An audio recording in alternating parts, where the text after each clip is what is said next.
What's up, everyone? Welcome back to the Kill Shot MMA podcast. We're taking a look at UFC Fight Night Vegas 50, Ankalaev versus Santos, and Big Marley, the sleeveless one himself, is going to put his unbeaten main event pick streak on the line once again today. Let's see if he can crush another one. Let's do this.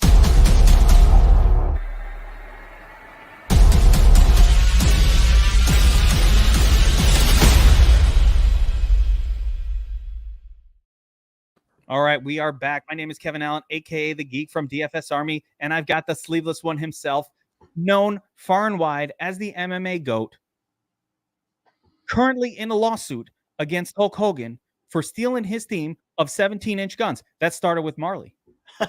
Yeah. Copyright Exactly.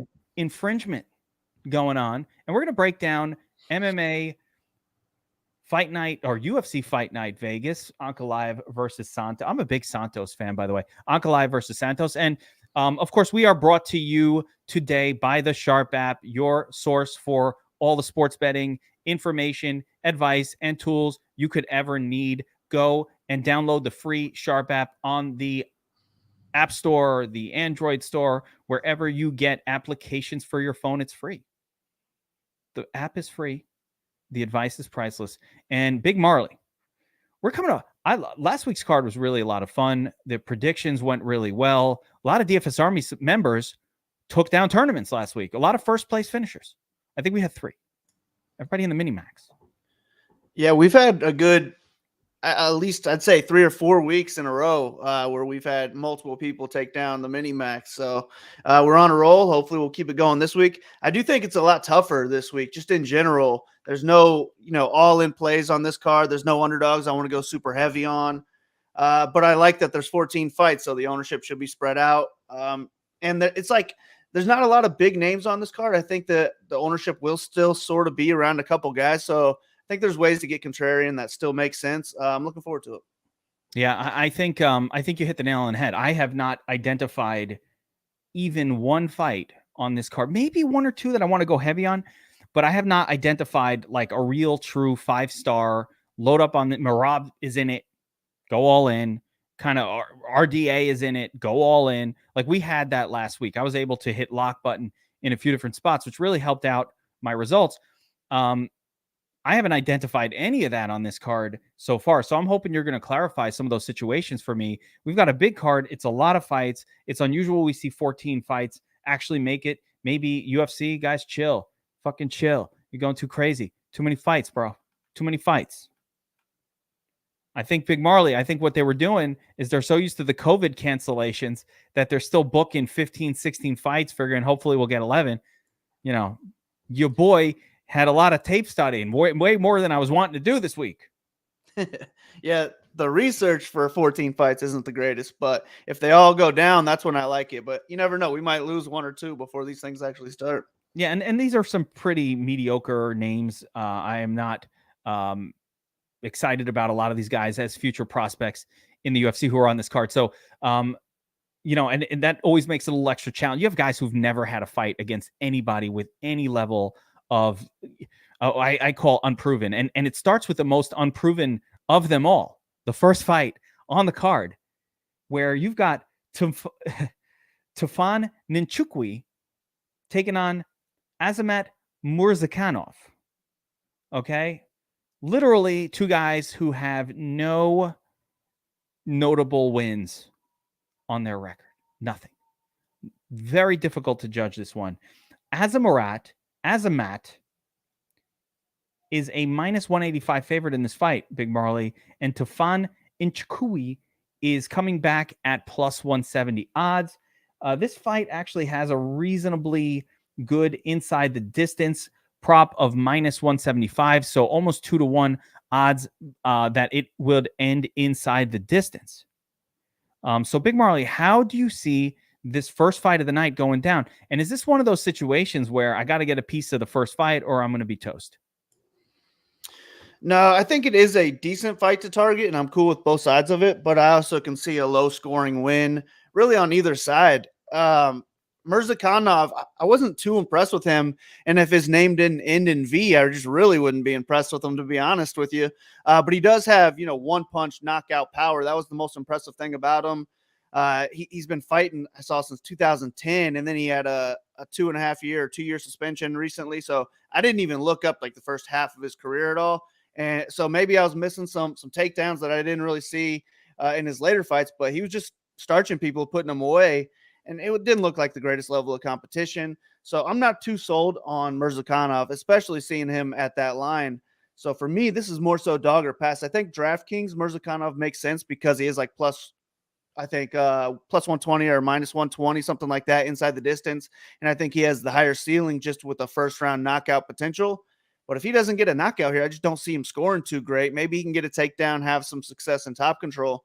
But I think Tufan can do that same exact thing. And he's a big, strong dude. So if he gets takedowns, maybe he can stay in top control, get some heavy ground and pound, win the fight there. And I just love the pace from Tufan. He's landed over 100 significant strikes in 2 of his 4 UFC fights so far. And this is a big, strong dude. You wouldn't think that this guy would have that pace for 3 rounds. And he's got knockout power as well. So for me, this one's going to be more so dog or pass. I think it's more of a GPP fight because either one of them could get knocked out early. But I don't think I'm playing any cash on this card anyway. So it's all GPP for me anyways. But give me Tufan to pull off the upset in this first fight. Yeah, for me, it's not just about cash, but more so, what do I want to put my high dollar, my big ticket money on? And I need confidence. So one of my philosophies is, I really want confidence, especially if I'm picking a favorite or anybody in that range. I want to be like, that's my win pick. And if I don't have a win pick in a fight, I kind of like sometimes just don't want to play it in the higher dollar, smaller size tournaments, just to avoid that scenario. Like, it doesn't make sense to hedge those because you lose one, you win the other. It's really hard to be profitable that way. But I don't know. Tufan Ninchuqui, I don't know if he's good either. I mean, he beat Slow Mike. That guy's terrible. And I don't really know. It's hard to know what to make of him. He really doesn't have notable wins. But you're right.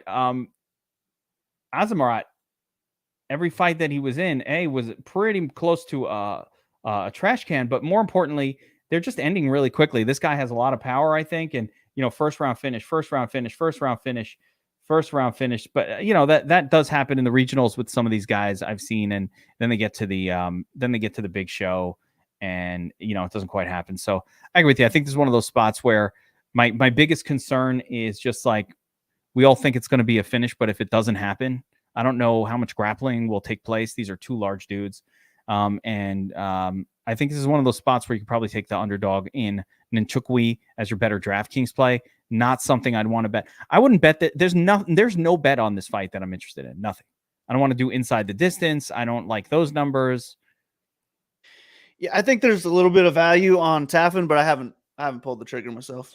No, you gotta, even plus 170 is great, but yeah, that would probably, it'd be a dog or pass situation. I agree. Like, I wouldn't pull the trigger on it. He's so unproven. I don't know if he's good at all. And I don't know, the other Azamat, he's got the name that should be a wrestler, but I don't know if it is. Yeah, I saw the name and I was like, oh, this dude's probably going to be a beast. And then I went and watched the film and I was like, I've seen this freaking guy before. And he was supposed to fight, I think, Jared Vandera like a month or so ago. And I was like, oh, yeah, I was going to pick Vandera as a big underdog over this guy too. Why wouldn't I pick Tufan here? So I'm going with the Murzakanov fade. And by the way, he was fighting why would he be like, how he wants to fight heavyweights? That's his deal. Like, he's this 5'10" dude who wants to fight heavyweights. Is he super tough? Like, what's up with that? Yeah, I don't know. Maybe he just doesn't like cutting weight. I don't know. He wants to fight heavyweights. Like, he just wants to go out there, land one big shot, get paid. I will kill large man. I mean, I really, yeah, maybe he's a tough dude. All right. So next up, we've got, man, you talk about turds. This next fight, I don't know how to get 2 more unproven. All right. I don't want to tease it too much. Chris Mutino, -1. Somehow he's favored in a fight in the UFC against Guido Connetti. Connetti's a +130 underdog. Mutino is a -150 favorite. And Big Marley, man. All right. I'm going to remind people, the casuals, what do we know about Chris Mutino? This was the guy they brought in. He never would have been in the UFC. He has no business being here. They brought him in because Sean O'Malley needed an opponent. Somebody got hurt, and he was like, I'll do it. Okay. So fine. I don't. He put up a nice performance in the sense of like he took his ass whipping like a man, right? He showed durability. He showed a lot of heart, and I think we all appreciate that about that performance, right? He did the hair thing. That was kind of weird, matching with Sean O'Malley. I don't really know what that was about, but he showed a lot of heart. We all watched it. He delivered an incredibly high score for Sean O'Malley, which a lot of us appreciated, who had rostered Sean O'Malley in that fight.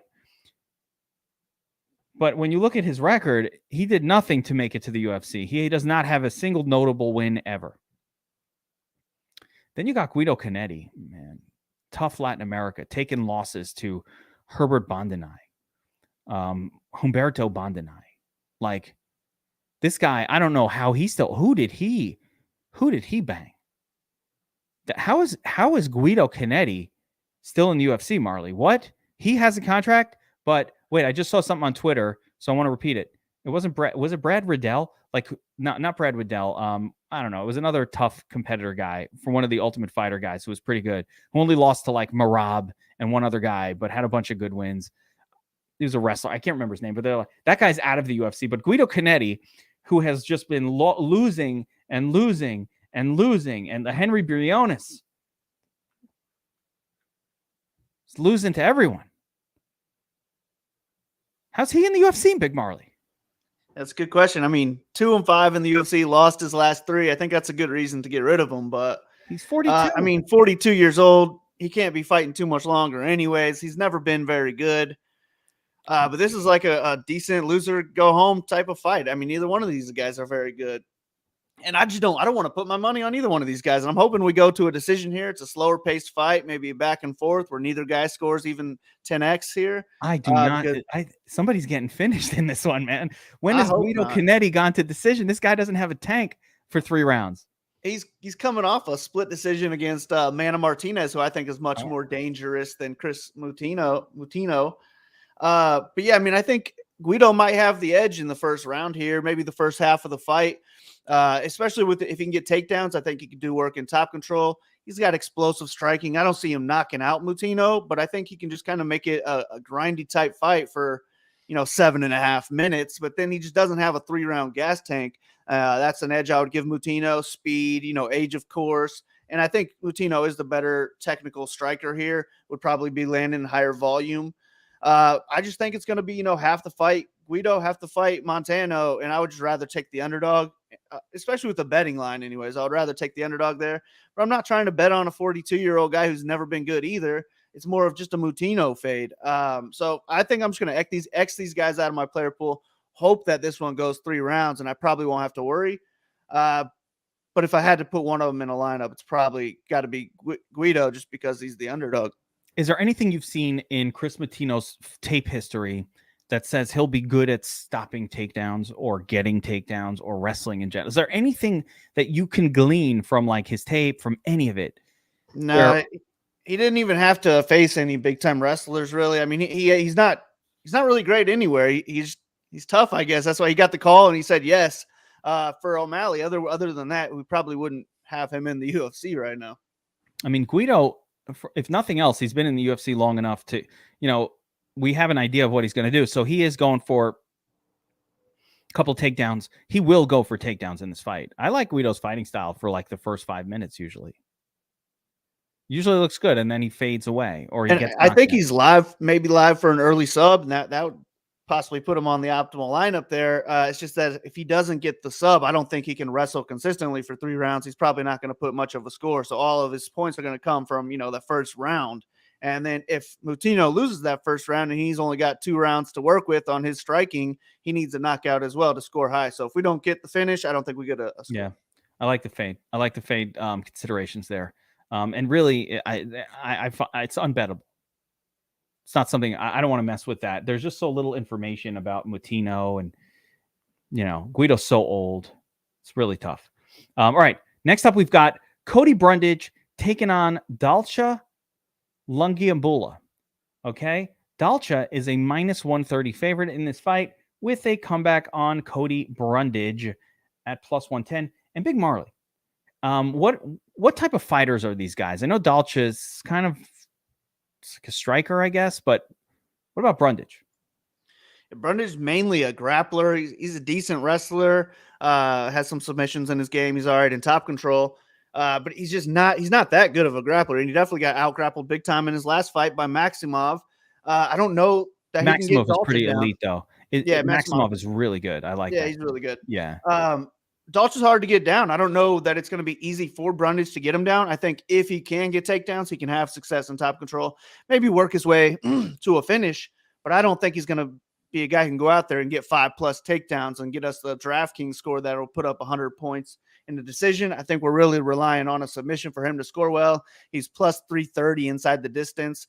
And I would favor Dalcha in this fight. I think it's a little bit better than a pick 'em. I think Dalcha has the biggest edge in this fight would be Dalcha's striking. He's not, a great all-around striker, but I do think he would win a 3-round striking match, and his power is just it's kind of next level. This guy could hit him one time and it could be over. That's how I see it going down. I just think he catches Brundage before Brundage can get takedowns to lock up a submission.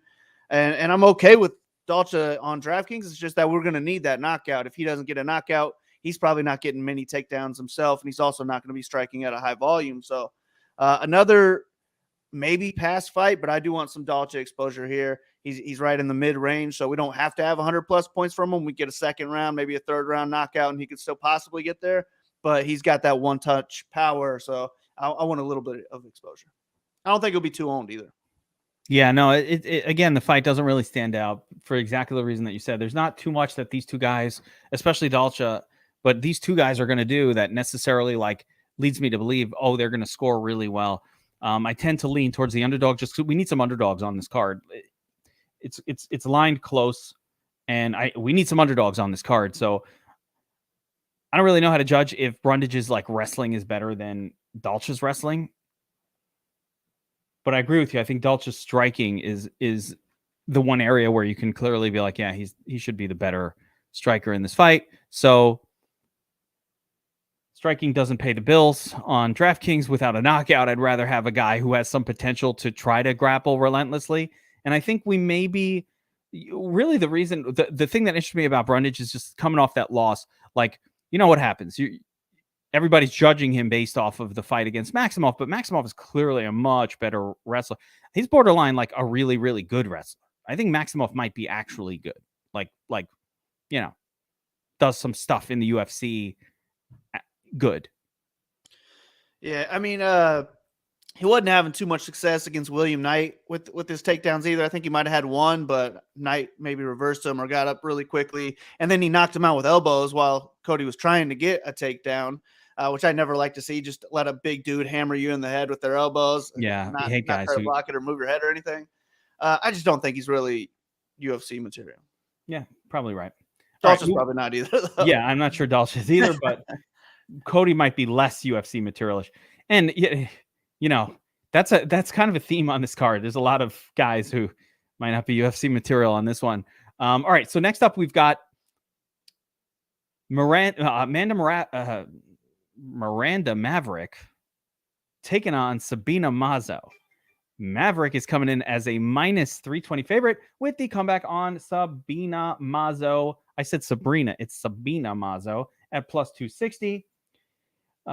Boy, I saw a really interesting prop on this fight, but the fight goes to decision prop is -240. So this one of the few fights on this card that definitely doesn't look like it should finish inside the distance, Big Marl. I saw a really interesting prop on Super Draft for this one where you can bet, and this raised my eyebrow a little bit. They have the over-under takedowns for Maverick at 2.5. And the old brow went up a little bit because I know Miranda Maverick got the wrestling in her, but she doesn't normally try to wrestle or have a wrestle heavy game plan in fights that I've seen. Am I missing something? Is it more is somebody figuring out Sabina's really bad on her back, so maybe she'll go? Why is that prop there? Explain. I just think it's Maverick's easiest path to victory here. Easiest and least dangerous. If she can get, one takedown in a round, she probably can hang out in top control for the rest of that round. And if it happens early in the fight, then she can score well on DraftKings. But I mean, if this is a striking fight, Mazzo definitely has the better kick. So if this is going to be a fight at range, Mazzo is going to win that. But Maverick just needs to close the distance. I think she's got the better, heavier hands. She could get this fight against the cage, just get some control time there. But I would think ultimately she's fishing for takedowns, and maybe she can get one each round. And that's kind of how I see it going down. Just her winning 30-27, getting one takedown, hanging out in top control, not really doing a ton there, but getting a clear, easy win. It's just that she's priced at $9,400 on DraftKings. Like, she has to dominate this fight and mainly on the mat for her to pay off that price tag. And I'm just not interested. I think maybe in cash, I think she's a safer win. She has a higher floor than these other 9K favorites. But I don't know that I want to get to her in cash either, because I would rather just take Ankalaev from the main event. So it's probably a fade fight for me because I'm not too interested in Mazzo. I don't see her landing a head kick knockout here. And if she doesn't land a head kick knockout, I don't think she's going to win this fight. So this is, the second fade fight for me on the card. And I don't know that there's many more. So it starts getting rough after this. Yeah, Gino, I know he's out. My man, the whole system requires some fades. Gino, the system's the mass entry system is going to be trickier with 14 fights. You're going to have to do some more strategic fading than usual. Yeah, I don't know with this one. Like, if no one's going to play Maverick DFS. No one will play her. She's weirdly priced. She's got a very low finish prop, and we don't recognize her as like this big DraftKings scoring type fighter. I do think there is something to what you said before of like, she might lose the fight if it just stays standing. Sabine Mazzo has way higher volume of strikes, and she's got a little bit more reach, and she's got height and reach advantages galore in this one. So it just makes sense that the Maverick would go to takedowns, even though she doesn't normally do that in most of her fights. We definitely saw her dominate. Luckily, I get to watch one fight, kill two birds with one stone, bitch. Maverick versus Jillian, right? So I got to kill two birds, and yeah, man, Maverick, man, she was definitely the stronger, better wrestler than Robertson. It wasn't even. It was actually embarrassing. I felt bad for. I was watching that. I was like, oh my god, dude. Like, your whole game is your grappling, and this girl's just. It's embarrassing. Like, you look like a rag. She's ragdolling Robertson. Robertson would ragdoll me. I'm not saying anything, but like, she's ragdolling Robertson. So she is a strong woman, powerful. She has the wrestling. She could do it. So I don't know. None of the favorites really stand out as like they're definitely going to score 100 plus. I would probably mix Maverick into my MME just because. But yeah, you're probably right. It's probably fadeable. Do you think she's a parlay piece? Can I use her? Is she a safe win here at minus 335? I don't know. It's getting up there now. I'm pretty sure she took this fight on short notice, so it's getting a little out of range. I did throw her in some shitter parlays just to round off my balance, where I throw, a couple bucks and some change on, 10 plus fighters, but she was like minus 260 or something when I was throwing her in. If I was making those parlays now, I probably would have left her off, to be honest. Yeah, I don't know. It's a tricky one for sure, because there is a path for Mazzo to win, and that's if Maverick just chooses, it's the bad fight IQ path, where if she's just like, no, I'm going to strike with her and I'm going to take her out. And then just Mazzo maybe lands not as much power because she has that head kick knockout. We all saw it. It actually helped some DraftKings lineup, but like, she's not a powerful striker. She doesn't seem like the type that's going to knock somebody out normally. And definitely doesn't seem like the type who's knocking Miranda Maverick out. So yeah, I could see the fade going on Mazzo, but if she randomly just keeps it standing and wants to go for a 3-round strike fest, Mazzo's going to land more strikes, I think. She'll throw more. She just is a higher volume fighter, so we'll have to see. All right, next up, we've got Damon Jackson taking on Camuella Kirk. And this is pretty much a pick 'em at this point, with Jackson at minus 115. That line moved a little bit, I believe, recently. So what do you make of the steam, Big Marl? A lot of steam going on the Damon Jackson line.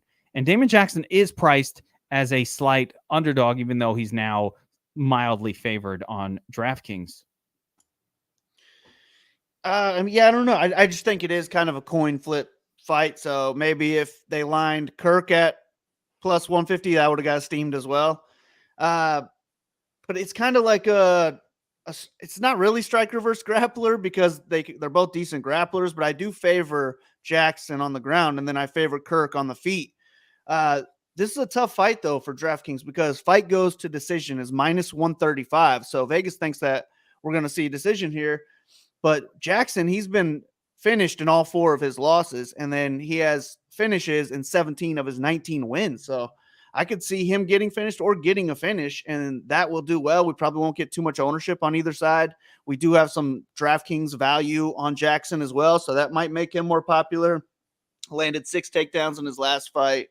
So I would say the preferred play is going to be Jackson here in all formats. He's cash playable with that value.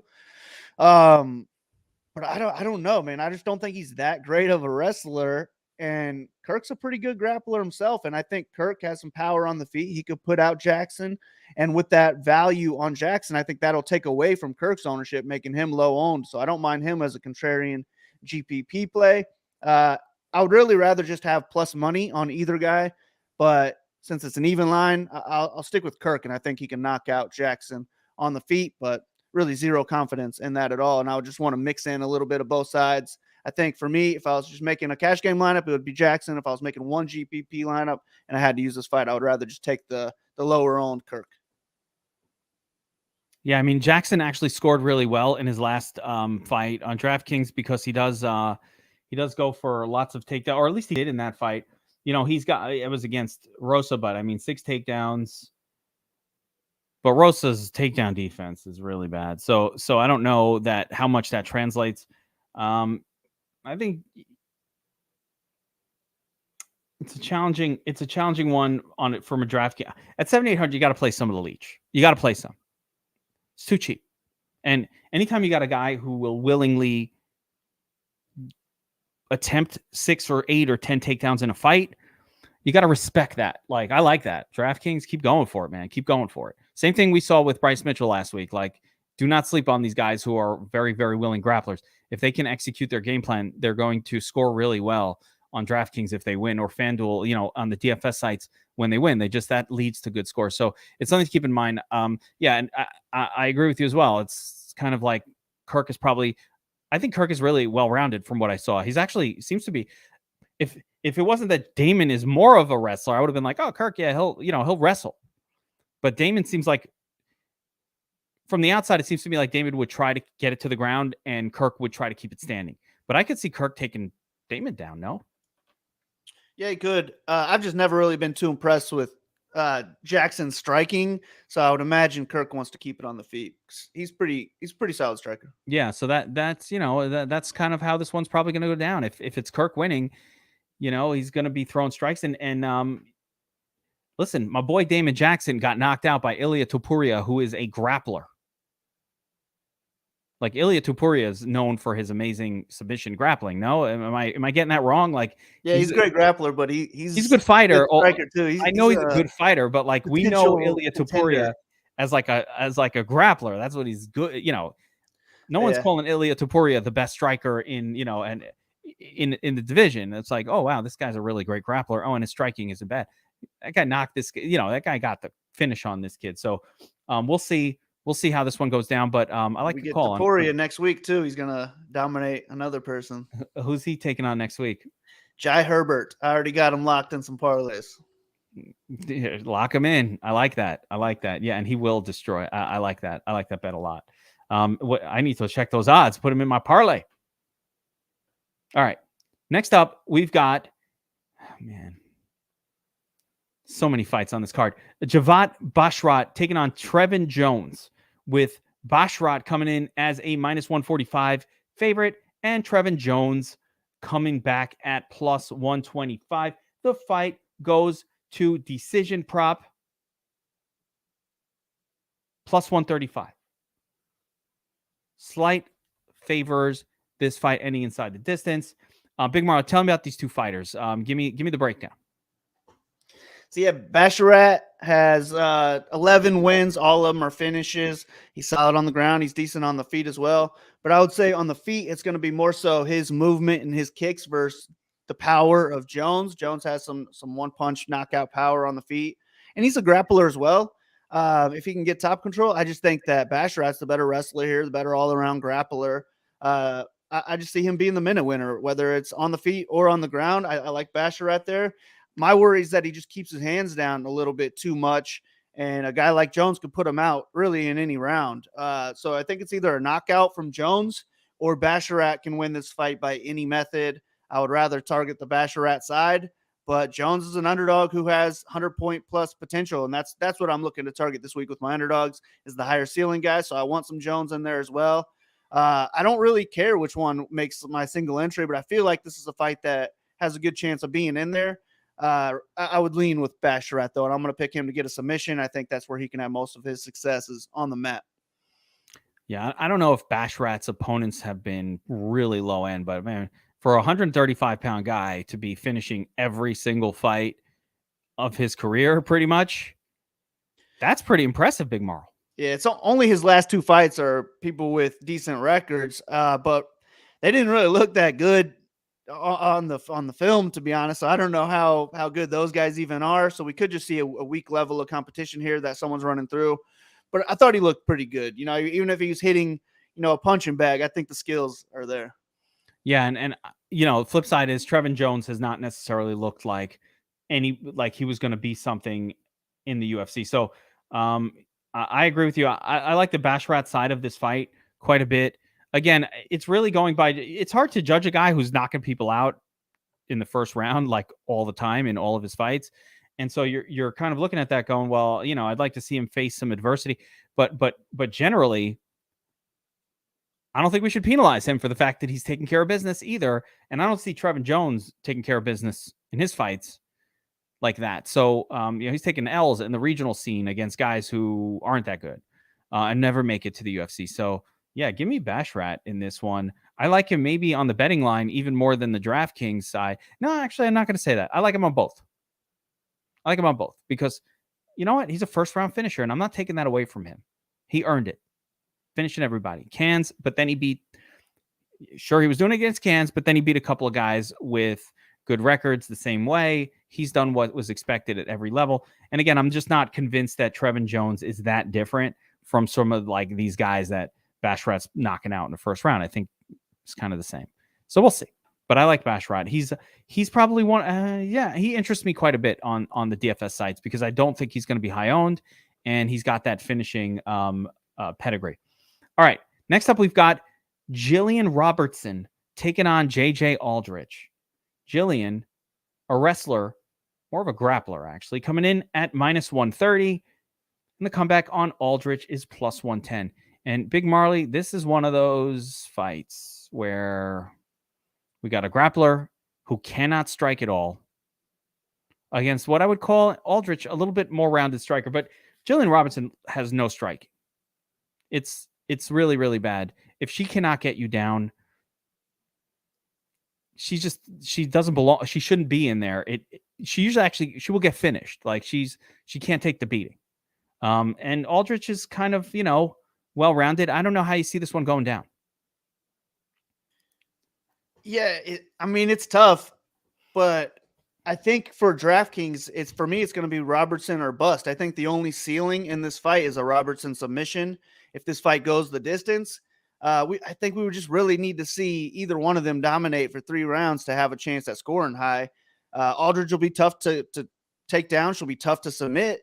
But I still think that's where the ceiling is on the Robertson side. I'm interested in her. She's +165 inside the distance. Aldridge is +400. So for me, it's just Robertson or pass. If you don't think she can get the submission, fade the fight. But I think it's there.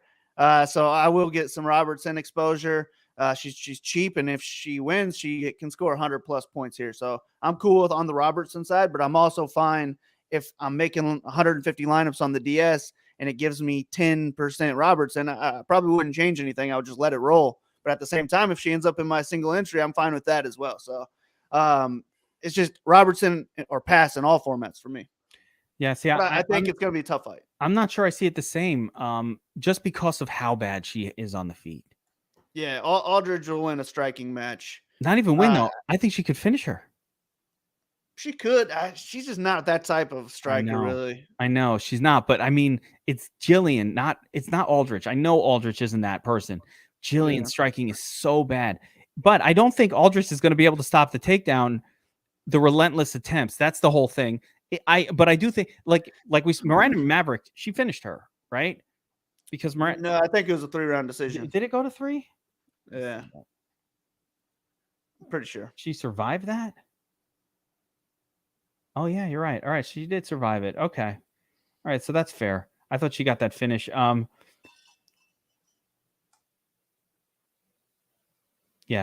I agree with you. Then you pulled me on board.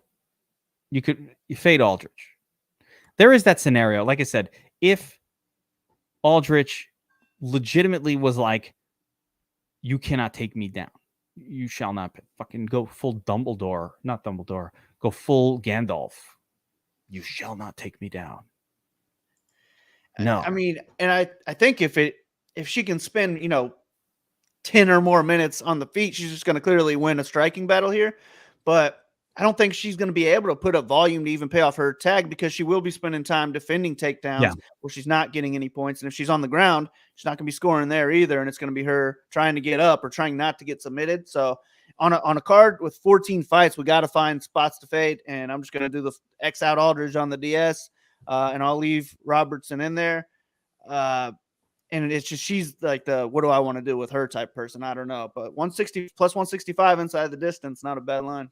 Yeah, I mean, we do have to point out, like I said, when Robertson wins, when she wins, she scores. And there's no doubt 117 against Cachoeira, 94, 92, 110.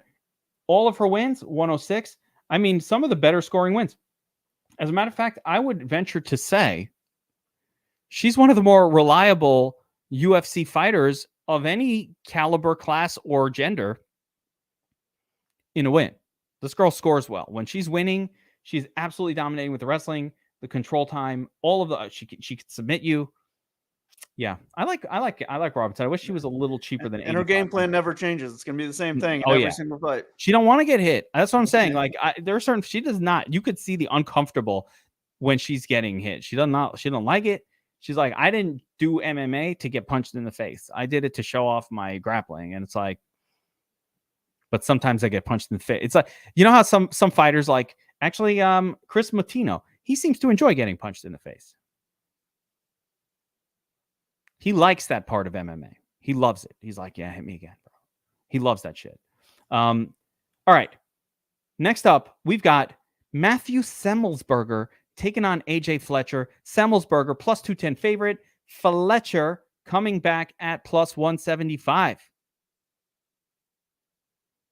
The fight goes to the inside. The fight ends inside the distance prop is minus 215. So 2-1 odds, Big Marl, of this one ending in a finish. So how do you see this fight going down?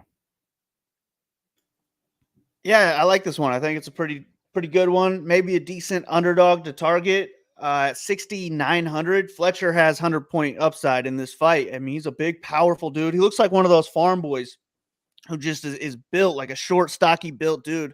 He's got one-punch knockout power, and he's got solid wrestling as well. I heard in one of his fights that he had no wrestling in school ever, so it's just kind of he learned it through MMA, but you wouldn't know that from watching his fights. He looks pretty good in top control and good at getting the takedowns as well. So I think he's live through wrestling here, and I also think he's live for a knockout, whether that's on the feet or through ground and pound. But I do think DraftKings is really just a good place to use him because he's so cheap. And if he doesn't get the knockout, I don't know that he wins this fight. I think Semelsberger's the better striker, the faster, quicker, more technical striker here, and he's got big power himself. Fletcher's record, I mean, the guys he's beat look like they were just pulled out of the crowd type guys. So it's really not impressive there. But at the same time, Semelsberger had a really easy road too. I mean, he beat Nick Diaz's friend in his last fight, took him like 15 seconds, knocked out Witt in less than like 25 seconds. He's got a couple of those 60-second or less bonuses that you like to see. But on this fight, that's in play on both sides. And I think Fletcher will get the ownership because people are talking about, his upside in this fight, whether that be the wrestling or the knockouts. And Semelsberger, I think, is somebody who goes a little bit overlooked. So I think he's a good contrarian play in this one. I do think we'll need the knockout from him to score well. And I'm picking him to win by a unanimous decision here, actually. So I'm going to pick Semelsberger. I'm just more interested because of the ownership. I think he goes overlooked, whereas Fletcher, the ownership will be there. And then if I'm making one lineup, it's just so much easier to put Fletcher in there because he lets me pay up for whatever I want to. So I'm not exactly sure on this fight, but it's one I want to target both sides of.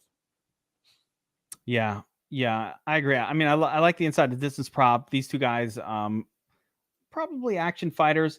Semelsberger does have a little bit of takedown ability. I actually saw when I was researching Semelsberger, like even for the Carlton Minus fight, so like a while back, and he's been getting wins, so more power against the worst of the worst, but in the UFC, but still getting wins.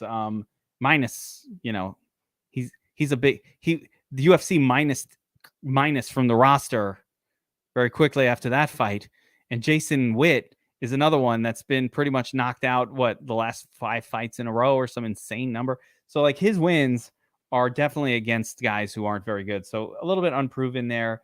Fletcher, they're bringing guys in from the audience, but I love how willing of a wrestler both of these guys are, but Fletcher is in particular. So we haven't seen Semelsberger fend off a takedown attempt yet in the UFC. So I don't really know if he can do it or not. I don't know if he's good at that, but I do think Fletcher will go for takedowns.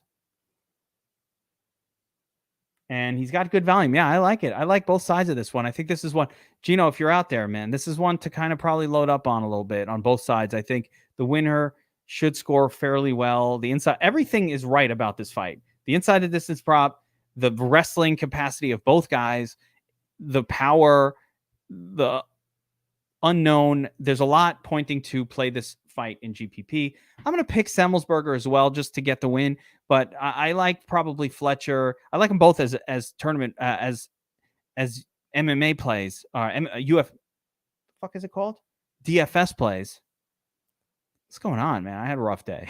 I've had a rough yeah. They're both really good DFS plays in this card. So yeah, Fletcher as well as an underdog, really, really interesting with all those takedowns and all that takedown ability. All right, next up, we have got a pair of brawlers, Big Marl. Alex Pereira taking on Bruno Silva. Two big dudes.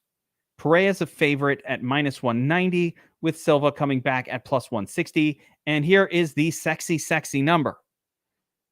Fight ends inside the distance. -610. What?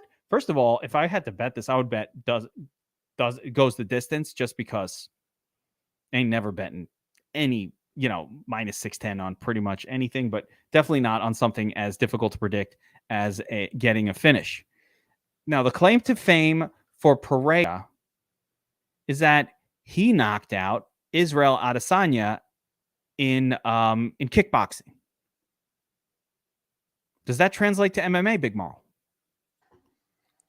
I mean, if he gets a striking match, I would say it does. And Silva is, I think, primarily Bruno's a striker. Oblige that, what's Bruno going to do? Go for takedowns? He ain't doing that. Actually, yeah, I think he will. I think that's the path here for Silva. Yeah. The only way Silva wins this fight on the feet is just one big knockout shot. I don't see how he wins a striking match against Pereira. And I think it's just a matter of time before Pereira would put him away.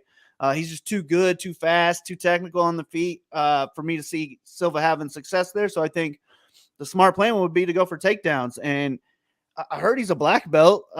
You wouldn't have thought that, but he's also got mean ground and pound, and that's how I think he could end this fight. Is just get a takedown, land some heavies on the ground, and put Pereira away that way.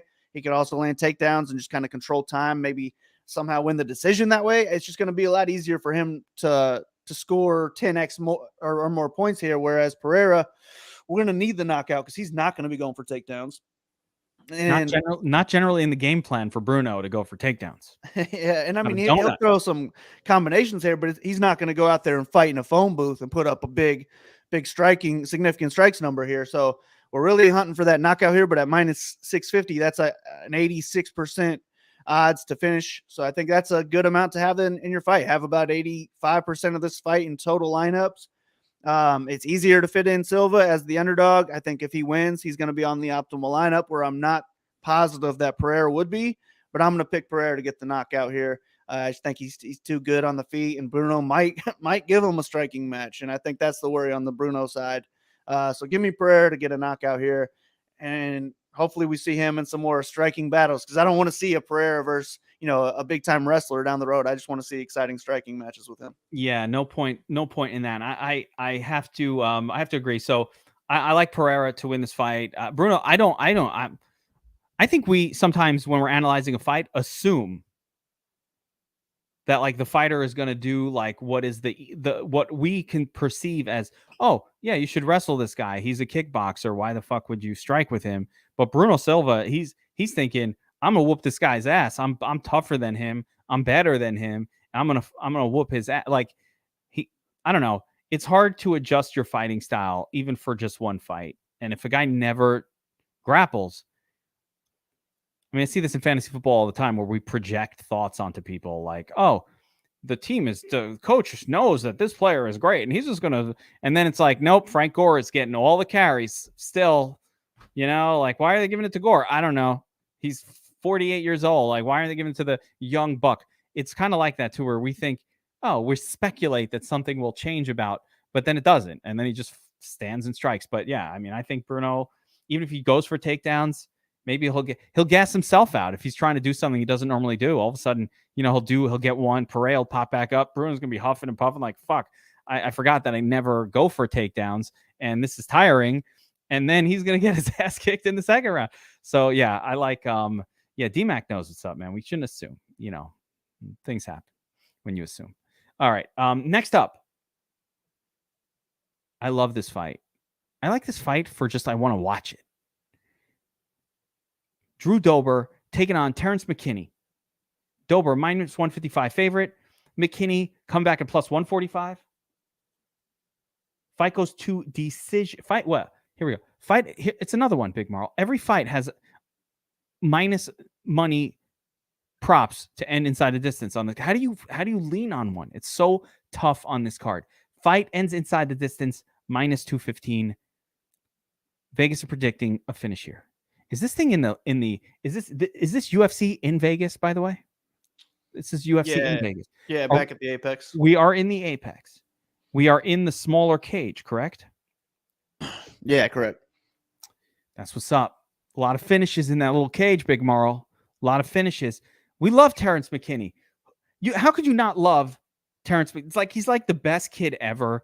He does the things you want from a scoring perspective on DraftKings. He goes for takedowns. He wrestles. He knocks people out. He's like a comeback story too, because he kind of, his career didn't start out that great, taking losses, and then he's just kind of like, I feel like he's turned things around. He's taken L's to Derek Minner. Nothing wrong with that. Sean Woodson. Nothing wrong with that. But like, this kid's turned things around. He's off a great win streak. Most impressive, I would say, a win over the Holy Rolla, Mafrabola, my guy, Long Island. That's my spot, Long Island. Now he's taking on Drew Dober, man. This is a big step up. Drew Dober, he's not easy to knock out. Big Marley, his chin is like the size of, like, boom. It's like this. It's like if you did this and measured elbow to fist to shoulder, that's Drew Dober's got that guy. I got to show it on screen. That's what Dober's got going. He can't be knocked out. Impossible. Does that show Family Guy with the guy with the giggity guy with the big chin? That's Drew Dober. He's based on him. Is that Family Guy? You know what I'm talking about? He's like giggity. I don't watch like any animated shows. Yeah. Hang on, I'll show it on screen. But yeah, he looks exactly like Drew Dober. And Dober, I mean, he's knocking people out. He's just a well-rounded fighter. Another guy, his career didn't start off that great, and I feel like Dober has gotten aged well, like a fine wine. He's gotten better with age, in my opinion. And so I kind of want to like McKinney because I love his wrestling and I love what he brings to the table from a scoring perspective on DraftKings, but I'm favoring Dober a little bit here to get this one. What do you think? Yeah, I agree. I think it's, kill or be killed for McKinney. I see him having advantages in the first round, whether that's landing some nice shots on the feet or which I think will be the better idea is to go for takedowns, try and submit Dober. But if he doesn't get it in that first round, it just kind of looks like he starts to fall apart. He's got 8 wins in less than a minute on his record. So, I mean, this is just a good DraftKings fight to target. If he wins, there's a good chance he's going to be on the optimal lineup. But at the same time, he's not going to go overlooked because he was 50+% owned, 2 weeks ago, and he came through with 100+ points. You think he's going to be the highest owned underdog? I think I had him or Bruno Silva as the highest. Bettable? Yeah, like 30+% owned, I would imagine. Yeah. You think he's bettable? Do I think what? How about, is he bettable? Bettable. No, not new. No, I would say no. I'm not trying to bet him at like +140. Earlier in the week, it was closer to +200. Maybe he was bettable then. But no, I think the longer this goes, the more it's going to favor Dober. And Dober has, I would say, the better striking, and it's going to be better for 3 rounds as well. He has fight ending power in all 3 rounds. Where I think if this gets out of the first round, we could see McKinney really start to struggle on the feet. He'll probably start to struggle with takedowns as well. And I think Dober gets a 2nd or 3rd round knockout here. And I also think since McKinney will be so popular, it'll take away from Dober, especially being priced up so much with a -160 betting line. So I think Dober's a solid contrarian look this week. There's a couple of those on the card this week, so I don't mind mixing them in, throwing them all in the same lineup. I don't mind it. I just think there's so many ways to go this week, especially with 14 fights, that this is one of those fights I want to put in most of my lineups. It's got -280 fight, doesn't go to a decision. What's that? That's like close to -75%. So that's about what I want. I want this fight in probably 30% of both guys or more. But I'm picking Dober to get the win. Yeah. Can't disagree with any of that. So definitely a fight to load up on. But again, almost every fight on this, we're coming up on a fadeable one in a minute, but almost every fight on this card is like sitting at -200 and inside the distance. It's crazy. It's unusual. Can't load up on any one fight too hard because you're basically just banking on those inside the distance props on a lot of these fights. Not much grappling expected in this card. All right. Next up, we've got Khalil Roundtree taking on Carl Robertson. Roundtree a +110 underdog. Robertson -127 favorite. And Big Marley, this is another one. Khalil Roundtree, big striker. Robertson, a big striker too, but he does have a little bit of wrestling. And he's another one of these guys that while he doesn't normally go for a lot of takedowns, he's also got that 2.5 takedowns prop thing going on one of the prop sites over on Superdraft. And I was a little surprised by that. It's definitely one I'm smashing the under on. Like, I think it's one of the easiest props of the week where I'm just going to, no, he ain't getting 3 takedowns. Or I'm willing to bet that he won't get 3 takedowns in this fight. But they think he's going to be going for the takedowns, and Roundtree traditionally not much of a grappler, but he's got decent takedown defense. I don't know how you see this one going down. I'm really curious. How do you see the fight going down? So yeah, they're both primarily kickboxers, but Roundtree is purely a kickboxer, whereas we see Robertson struggle on the ground against real grapplers, but he's also got some okay wrestling and grappling on his side. So I would think that his game plan should be to mix in takedowns here. The success on the feet should come more if Roundtree's worried about getting taken down. So I would think we see some round 1 takedowns on the Robertson side. Maybe he can get a submission if he gets the fight to the ground, but I think it would just be more, spend a little bit of time in top control. You're adding some minutes for the judges. But then the fight, I think, ultimately gets back up to the feet. And I do favor Roundtree on the feet. I think he's just a better all-around striker. When he shows up anyways, the better all-around striker, the more powerful striker. But he needs a knockout to have any chance at 100+ points here. I mean, he scored 104 points against Anders in a decision, but he knocked him down 4 times in that fight. So that's 40 points right there. You want to count on that repeating? Good luck. Yeah, we'll probably never see that again from him. So yeah, I wouldn't count on that. And that just kind of makes me not like this fight too much. I'm picking Roundtree to win a decision here, and I don't know that he even scores 10x in a decision. This is the mid-range price fight of the week, so we don't have to have 100 points from these guys, but I don't even know that he's going to get more than 80 points to get that 10x here. So it's going to be a fight Where for MME, I'm cool with letting the DS do its thing. Just go out there, make my 150, give me, 15% or so of both guys. I'm okay with it. But I probably won't be clicking on this fight in my hand builds. And I would rather just save the money if I was. I would rather take Roundtree just because he's an underdog. I'm picking to win. But at the same time, I think Robertson has, more ways to hit his ceiling. If he's going to win, I would expect some grappling. He's live for submission. He's got some good striking as well. Maybe he can get a knockout on the feet. So I wouldn't be mad if the DS gave me more exposure to Robertson here, but I'm going to take Roundtree to win 2 of the rounds.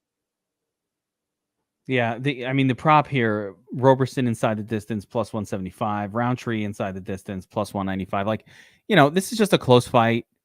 I think the way I'm going to play it is, again, I'm not touching this in any sort of a cash or high dollar contest. I don't think the scoring is going to do well. You look at the strike numbers for both guys, 3 strikes per minute range. It's low volume strikers. And this assumption that Robertson is going to all of a sudden morph into Mirav Dawashvili, some insane grappler. I don't know. I never believe it. These guys never do it. We always think it like, oh, of course, if you're up against Roundtree, you should be taking him down. But he's just going to revert to his natural state. He's not that guy. He hasn't been doing it in the UFC that much. He has takedowns. I think he'll get a takedown. Yeah, I agree with you. Or 2 over the course of the fight. I'm not sure. I think he's going to get a 3rd one. And so I think a low scoring fight, somebody gets knocked out. It better happen in the first 2 rounds for it to get there.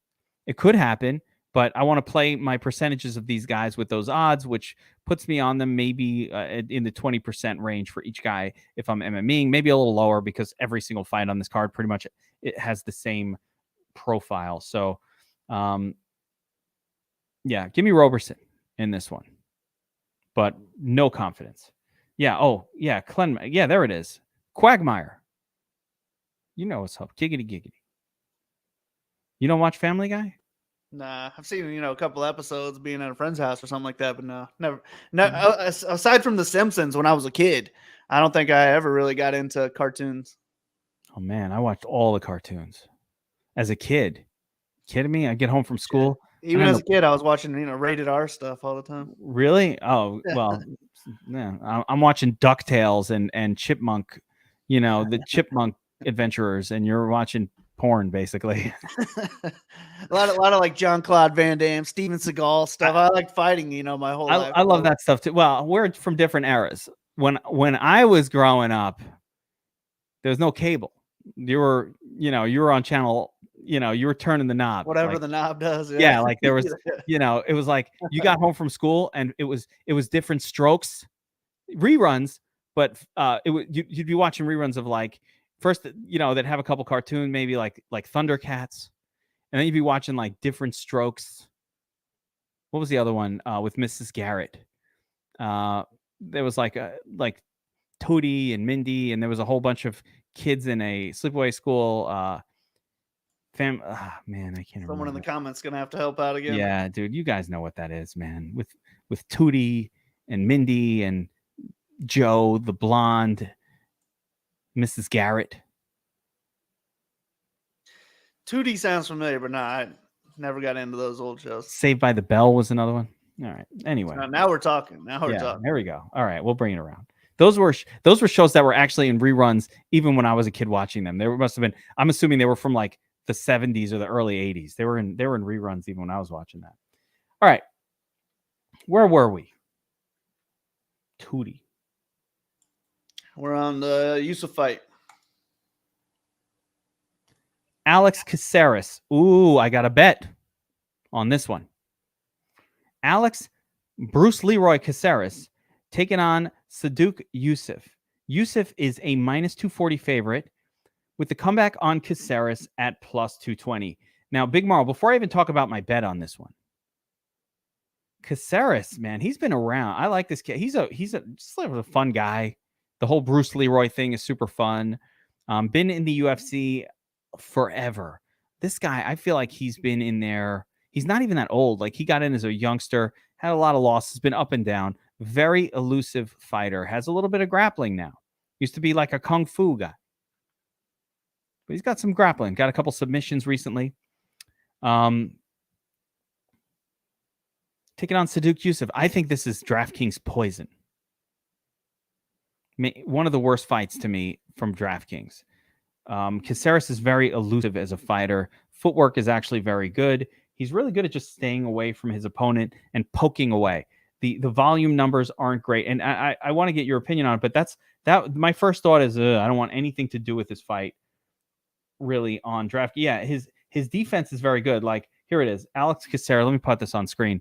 You know, he's only getting opponents are only landing under 3 strikes per minute against him.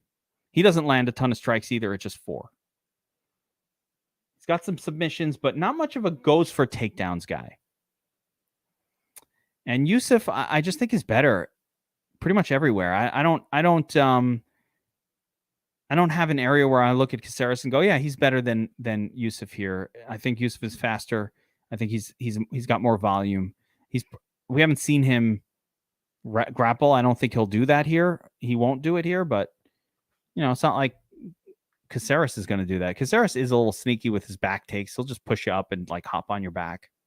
Like he has a little bit of that. But how do you see this one going down? And do you think it's a good fight to target on DraftKings? Because I'm not on it. Yeah, I would say on paper, it doesn't make a ton of sense because if it goes to a decision, I don't think either side scores well. But I think I'm picking Yusuf to win by knockout here. So I am interested in the Yusuf side for that reason. If Caceres, I think the ceiling on Caceres would be him getting a submission at some point along the way. I don't see him scoring well in the striking. He's not a knockout type of guy. Maybe he can land a big kick. But if he does, I don't think he's knocking out Yusuf. I think he would land a kick and then jump on him real quick and try and get a submission. Has Caceres had I mean, he's not a powerful. I don't know. Has he had a finish? I think he might have like 1 knockout on his record or something like that. Let's take a look here. Hold on. Let me put it on 3 screen. knockouts on his record. All right, here we go. Rear naked choke, rear naked choke, rear naked choke, which again, nice. Doctor stoppage. There it is. Rolando D.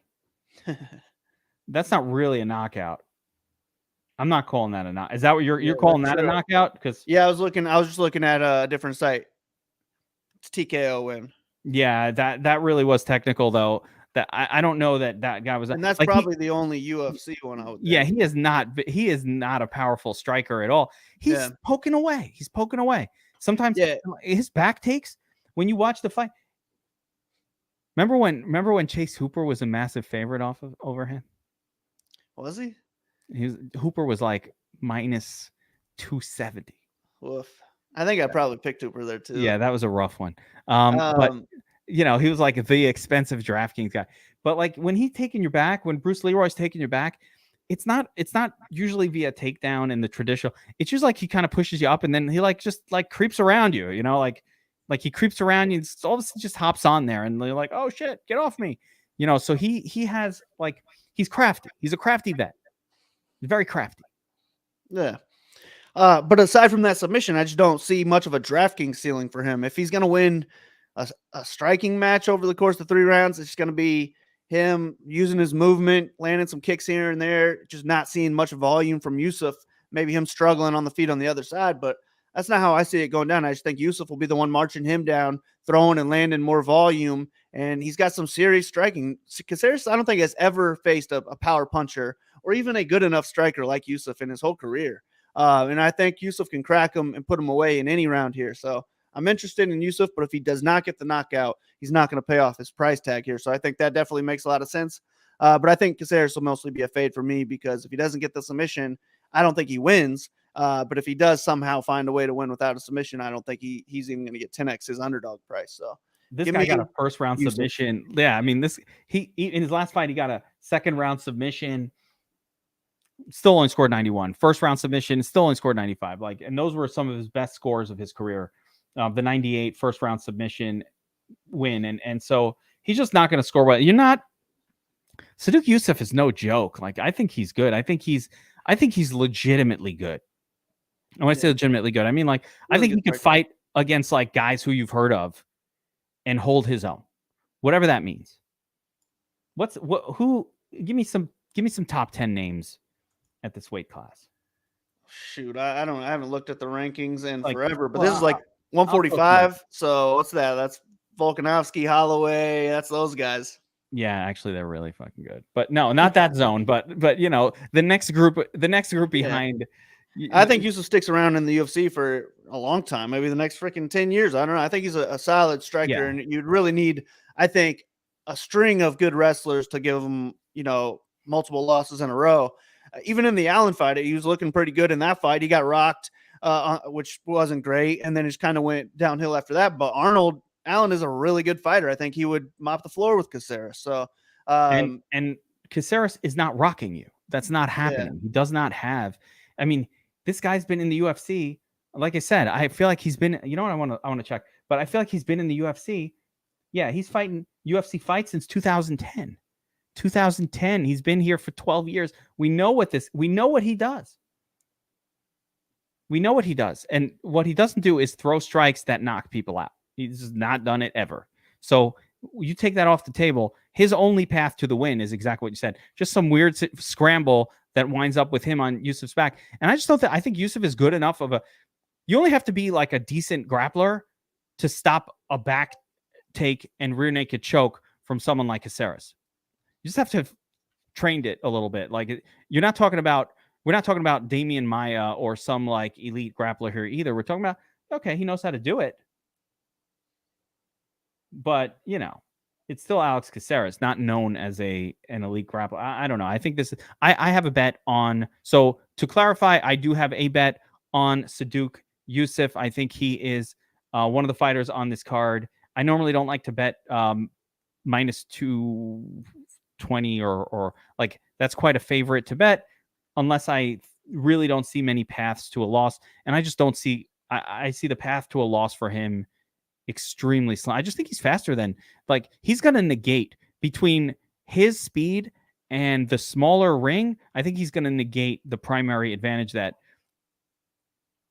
Caceres normally has in fights, which is his movement and his speed and his sort of elusiveness. I don't think you could pull that off in the smaller cage. And so give me Saduk as a parlayable piece. That's why I want to, like, Big Marl. I need some more additions to my parlay. I need some more. And with Topuria next week. Yeah, maybe I see. I didn't think you're thinking steps ahead. I didn't think. I've been eyeing that Topuria fight for since they announced it. Yeah, I'm on it, man. That's one. I haven't put in alerts on best fight odds in like a couple of years, I feel like, but I was like, I need to know right when that line comes out. See, I already have him in a player too. You got, there you go. See, I should have been thinking a week ahead. I can't see past this Saturday. So I like that. I love that combination as well. And I'm going to be placing that bet as soon as we finish with this show. All right, next up, co-main event. Yadong Song, a.k.a. Song Yadong, taking on Marlon Moraes. Yadong is a minus 250 favorite with the comeback on Marlon Moraes at plus 130 with the inside the distance prop sitting at a solid minus 225. Notice the theme, Big Marley? Notice the theme? Yeah, another good fight to target because this fight probably ends inside the distance. It probably doesn't have much wrestling along the way either, does it? It's like probably it could, but the more likely scenario is two tough little dudes throwing fist and one of them falling to sleep at some point along the way. That's kind of like what you would expect, or at least what I would expect. What do you say? How do you think this one goes down? There was a time, Big Marley, when Marlon Moraes was being discussed as one of the best, a potential champion, one of the best in the division. He's, he fought Aldo. He fought all the good guys. He's got wins against some of the best guys. But lately, the chin, he's got some issues. He's got issues. He's taking losses. Yeah. Against the best guys, though. Nothing wrong with losing to Merab Dvalishvili. Like, Rob Font and Henry Cejudo and Corey Sandhagen. These are all guys we're all like, yeah, that's the best guy. Like, his last 5 opponents, you could probably say, are the best guy in the division. It's like, oh, yeah, Dvalishvili, yeah, sure, he's awesome. Font, yeah. Sandhagen, yeah, he's amazing. Cejudo, yeah, he's awesome. This division is fucking stacked, by the way. Holy shit. Yeah, his issue is that he just doesn't have a gas tank. He's got a 1-round gas tank. And I mean, he's dangerous in that first round. Like he might go out there and just starch Yadong quick with a knockout, or maybe land a takedown, get a submission as well. I just think in that first round, Mariah's going to keep this fight close. Maybe he can get a finish. And if he's going to win this fight, it's going to be in that first round, and he's going to break the slate with 100+ points. So I think he's a great boom bust GPP play, because if he wins, it's 100+ points. Lock him onto that 100K lineup type deal. I need exposure to that. But at the same time, I think Yadong keeps it close in that first round. If not wins it, he's got big power himself, and he's the guy who's going to be putting up volume. He can land takedowns, and he can go for 3 rounds. So after the first round, I think it's just all day Yadong. I think he can do whatever he wants. If he wants to land takedowns at will, he's going to do that. If he wants to rack up volume, he's going to do that. And eventually he's going to knock out Mariah. I don't think Mariah can stick around for 15 minutes here. So I like the Yadong side. I think he puts him away in round 2 or round 3. If you're betting it, I don't hate a little sprinkle on just that. Maybe a TKO in round 2, a TKO in round 3 if you want a better line. Yeah, I think if this fight gets out of round 1, it's just going to be one-way traffic. But at the same time, man, Marlon is dangerous in that first round. So it'll be a sweat for 5 minutes or so. Maybe Marlon can get it done then, but if he doesn't, give me Yadong to get a finish of his own. I love it. Yeah, Marlon is nasty in the first round. You damn well better get it. Here's the thing about this one, and I'll compare it to every other fight, because you got to look at each card, and even the top fight on this card. You have to look at each card from the point of view of who are the other fighters on this card. And I don't know, maybe if I show it on DraftKings, it'll explain it the best. But I'm going to sort by favorites here and see if maybe. Here's the thing, and I'm not even going to mention Maverick, Semelsberger, Song, Yusuf, Dober, Pereira, Murzakanov, Bashra. These guys all have something in common. Like they're all like -200 to end inside the distance. And almost all of them, all of these fights, almost all of them have similar inside the distance odds. And almost all of them have fighters that are probably not going to wrestle much. So Song Yadong, if he doesn't get a knockdown and a finish in the second round, is he really going to outscore everybody else in the zone? You know, I'd say the same for Dober. I'd say the same for Yusuf. I think Semelsberger and Maverick have slightly different paths, a little bit of wrestling potential with these guys. But, you know, Pereira, same deal. He's going to not throw a lot of... None of these are volume strikers. It's all about, will they finish early inside the distance? And it makes for a really interesting lineup construction, I think, this week, Big Marl. Because you can't... There's no RDA. There's no Colby Covington where you're like, all right, let me lock button this. Let me lock button this. And now let me figure out these 4 spots. You can't do that. You have to pretty much, if you're trying to win a tournament this week on DraftKings or FanDuel, you're not going to be able to just lock button one guy. You're pretty much going to have to pick some winners that you think are going to win, and then just not be right about the win, but be right about them also finishing it early and inside the distance. So really, really tricky card from a DraftKings perspective, in my opinion. All right. Final fight of the night, first fight of the night, the main event. Magomed Ankalaev taking on Thiago Marreta Santos. And Ankalaev -525 to come back on Santos +450. Santos was a killer early in his career, a guy you never, ever would ever want to bet against as an underdog, because he's got that knockout power. I still think that's legitimate, by the way, in this fight. I would not. I know a lot of people are using Ankalaev as a parlay piece. I disagree. I don't think that's the correct call. In the sense, I'm not going to... Here's why. I'm not going to say it, because at -525, I want a guy who can't lose. Borderline can't lose. And the one, I do see a slim path here to the fact that, listen, I know Santos hasn't looked that good lately, but he's still at 185. He was the most powerful striker, or one of the most powerful strikers at 185. I know ever since the knees and the John Jones fight, it just hasn't looked as good. But is it out of the question that Thiago Santos could somehow, knock Ankalaev out? Is that like not within the realm of shit that might happen here? Like, Santos is a nasty fighter. This fight is not, it's 5 rounds. It's not projected, really. It's -135 inside the distance. So I don't know. Big Marley, I mean, -5, 550. Is that right? Is that right? Yeah, I mean, I don't see really any value in it, but I think it's right. I would rather parlay him than play Santos straight, because I think the only way Santos wins it would be by knockout. Yeah. And with his line, you're getting a 19% chance at plus 425 that he's going to go out there and get a knockout. I don't know. That almost seems a little high to me, to be honest. I don't think he's going to get it. I think Ankalaev wins almost every minute of this fight. I think he's the much better striker. I think he's the more powerful striker. I think he's the better wrestler. The Paul Craig submission in like the final second of the fight will always haunt everybody. And maybe like this guy just can't dig deep. You never know. If he's taking some big shots, maybe he goes down against Santos.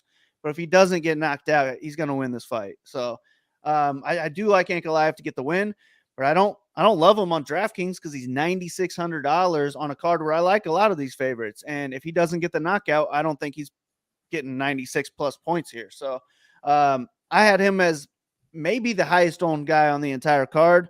For me, I'm going to let the field get that leverage. I'll go on these other fighters who are getting less ownership, who I think also have higher ceilings, really. So this is going to be a main event for me to fade. If Santos wins, it's going to be a knockout. He'll probably be on the optimal lineup, but it's not like he's going to be a 5% owned underdog. He'll get 20% or so ownership because it's the main event. So that's too much for me. I'll get my ownership elsewhere, and I'm going to hope that everyone else loads up on this main event and we see an Ankalaev decision win. If that's the case, I think he might score 80 points in that win, and that's not going to cut it. I totally agree. Listen, I don't ever like going up. I'm just saying there's two components here. Number one, I think there's a misconception about Magomed Ankalaev based on his name and his looks, that he's a Dagestani guy that's going to be a wrestling machine. He doesn't really fight that way. He likes to brawl, and he goes for a takedown here or there, but it's not his fighting style. He's not going to do it for 5 rounds. Santos, you know what? You're going to stand with Thiago Santos for 5 rounds. You are in danger, and I know he hasn't looked very good, but you're in danger. He's Thiago fucking Santos, dude. He is a dangerous striker. So, we've seen him lose at this size, really. But he's a dangerous striker. And I mean, here it is. It wasn't that long ago that he was knocking out, Jan Blachowicz. So, that wasn't that long ago. I remember that fight. 2019. It was recent enough. Now, again, the next fight, he busts up his knee. He destroys it. And then his next 2 fights after the knee surgery, which what if he didn't wait enough time? So take a look at these numbers here. He's taken a loss to Glover Teixeira months after tearing ACL, MCL, PCL. Like, he tore 4 CLs in his knee. I know from my NFL experience that it is a full 12-month recovery to come back even from an ACL. Like, you're not coming back from that in full strength before 12 months. And this was less than 12 months later. He's fighting Glover Teixeira. All right. Takes a loss to Rakic as well a year later. Should be fully healed by that point. Takes the loss to Rakic. I don't know. All I'm saying is at 3 strikes per minute, it's far, far, far from any sort of like a lock that Ankalaev scores well in this win, Big Marl. So what you just said with the fade, I am so on board with that. Like, you don't need to play the 5-rounder because he's just not landing that many strikes, even if that happens. And even the Vegas odds are not expecting. There's not going to be any sort of grappling going on or much of it going on. Now, he could flip the script and go for a lot of grappling. Cool. Wow, that wasn't expected. But I don't know. I don't know. He could. But I could also see a wild scenario where Santos just outlands him and they go for a striking battle, and Santos is better at that. And Magomed is just like, I don't care. I'm going to keep fighting. I think the thought is, if Ankalaev is losing, he has that path of going for takedowns and he'll be able to dominate with his wrestling. He has superior wrestling, but will he use it? I don't know. He's a superior striker as well, so I don't think he'll need to, but I do see him landing, like 2 takedowns or something in this fight. Nothing like a Marab type guy. Yeah. But I think it's also, it's just a much less dangerous path to victory here. You're not too worried about getting your head knocked off when you're on the ground here. You be shitting So brick. Yeah, you're shitting brick. for me, that's what I would want to do. I would like, I don't Yeah. want to get knocked out. I'm gonna go out there and get some takedowns, but I could see Ankalaev just striking for 25 minutes. I'm just thinking about my money, and if I put $600 on this guy to win 100, I don't want to be sweating at all, right? That should be, Colby Masvidal. Like, that's how confident there's not a moment when I was watching that fight that I was like, oh no, my money on Colby is in danger. I was just like, except for that one punch where his head almost got knocked off his shoulders. I was sweating on that one yeah, punch. but Rather it's than Colby. that, yeah. Colby has yet to, let's put it this way. Colby has yet to get knocked out. Like, he got wobble. All right, cool, but he's fine. Like that, give it a second. But realistically, that was the same thing with Usman and Masvidal, if you want to call it that. Masvidal landed a couple of strikes, but I was never nervous about nothing like that. Like that punch that Colby ate, I think knocks out 90+% of the division. Somehow he just, I don't know how he ate that. I thought it was over. I thought he was going to get knocked out. All my money was gone, but luckily he came very happily. I wasn't sweating it. I was like, you know what, that's my boy. Maybe I'm overcome. But he beyond that, Colby dominated that fight, start to finish, for the most part. Like, he was just very dominant, and that's what I want with a -500. That was a -300. At -500, I want a guy who, if you're standing in there with Thiago Santos and you're striking, you're throwing fists, and you're better at it, you're more technical, you're a better striker. Who cares? This other big, powerful man who's 205 pounds and one of the hardest 205-pound hitters I've ever seen is throwing strikes and landing them on you. Like, you're in danger at points. So, yeah, and for what it's worth, Ankalaev is right now, well, I don't know about right now anymore, but he's a bigger favorite than John Jones was going into that fight. I think that closed at -525 for John Jones. I think these odds are ridiculous. I almost think that one should bet Santos here just because the odds are a little bit too much. But I don't make bets like that. I only bet when I think. No, I don't make bets based on if there's value on. I bet on an underdog. I just bet if I think the underdog's gonna win. So, like, that's not my betting style. If just like every time there's value, I'm gonna bet it, and eventually that'll catch its way up, and I'll make my. I just only bet them when I think they're gonna win, but or I think they had a reasonable chance at winning. I don't think that's the case here, but I'm just saying.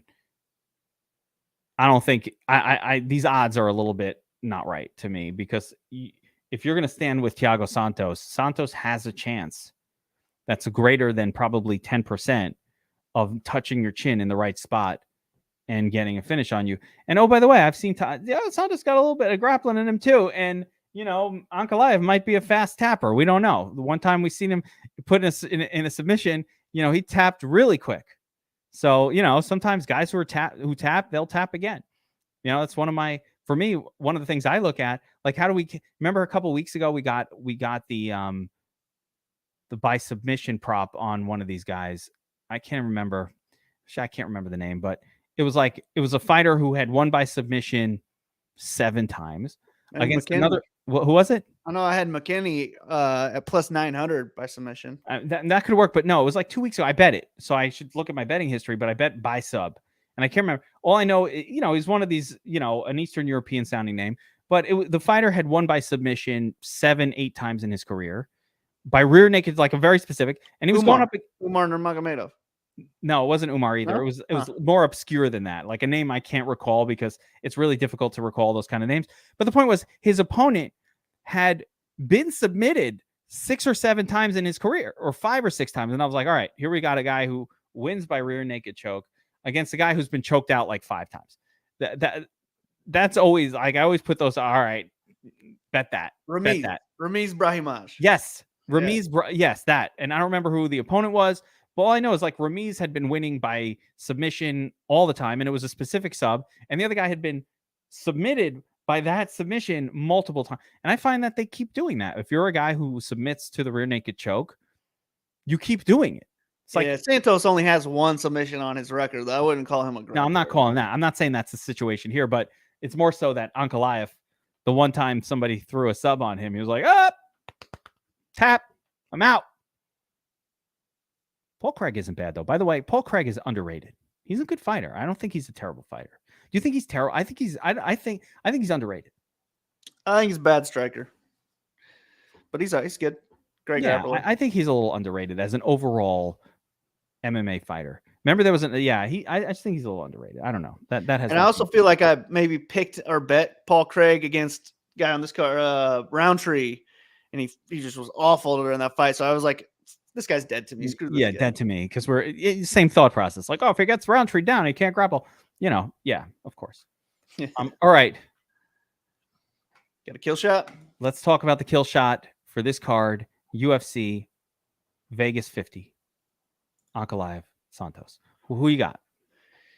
It's a tough one, but I'm going to go with the curtain jerker. Give me Tufan and Ninchuqui. I don't know that he gets a knockout, but I think just the power alone he can. And if he gets a decision win, I think he can score 10x or more. So give me Tufan. And he's priced right above the two underdogs, who I think are going to be the highest owned underdogs, Bruno Silva and Terence McKinney. So that'll take away from Tufan's ownership. I like it. My kill shot on this one, I don't really have an underdog that I like, so sorry. Don't have one. But my kill shot on this one is Javid Bashrat. More so because I think he's going to be a low-owned fighter, and I love his chances of scoring really well in a win. So I don't think he's going to be highly owned. I think the field will float their way to some of the more expensive names, the Parias, and some of the slightly, that $8,700 level that he's at on DraftKings, I don't think will attract a lot of attention. Oh, for Eric. I like that. I like that one too. Eric's coming in with Brundage. Where is that guy? I can't even find him. Fighting Dalcha. Oh, okay. I'm like, where is he? There he is. Yeah. Brundage. Okay. Cody Brundage. I like that. I like that too. Get a little bit of wrestling going. So I like that from Eric. So guys, that'll do it. Remember, if you want to get our cheat sheets, get in our Discord, get access to the Domination Station Optimizer projections, all the models from DFS Army, go sign up at DFS Army using promo code Sleeveless for Big Marley. Support Big Marley.